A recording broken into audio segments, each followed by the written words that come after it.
Even though I tried not to be angry at my daughter Priscilla, I couldn't control my emotions for many years.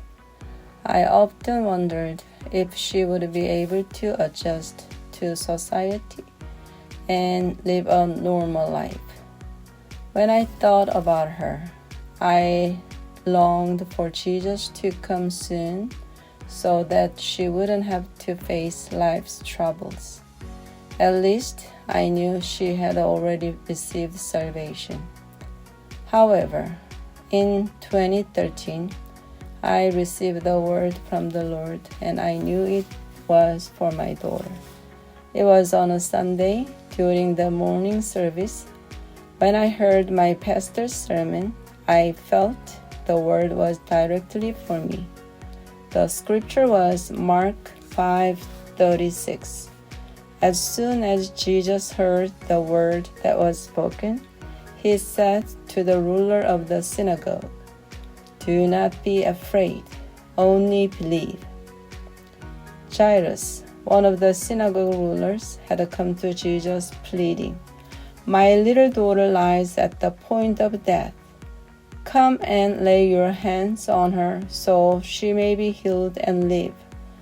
Jesus began walking with him towards Jairus' house, but on the way, a woman with a flow of blood touched his garment and was healed.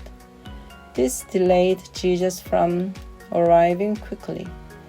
Then someone came from Jairus' house and said, "Your daughter is dead. Why trouble the teacher any further?"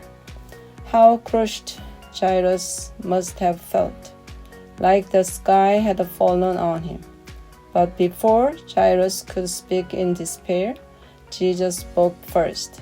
"Do not be afraid, only believe." I knew that word was God's promise for my daughter.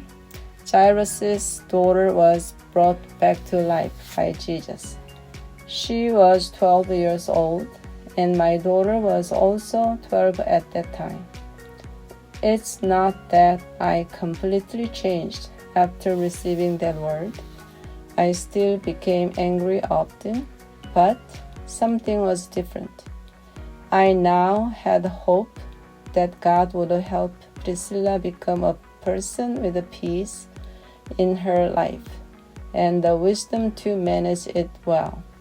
13 years have passed since then. She graduated high school and joined an overseas volunteer program in Paraguay for a year. I thought it would help her realize her weaknesses and also how much God cared for her.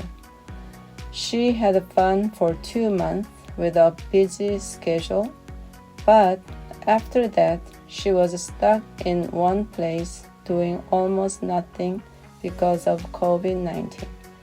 She grew sad and bitter. When she came home, she entered college but didn't want to finish. She loved everything about Disney and joined their 6-month program twice. But each time she came back with a severe skin problems from a poor diet. When I looked at her, I could not see any hope for change.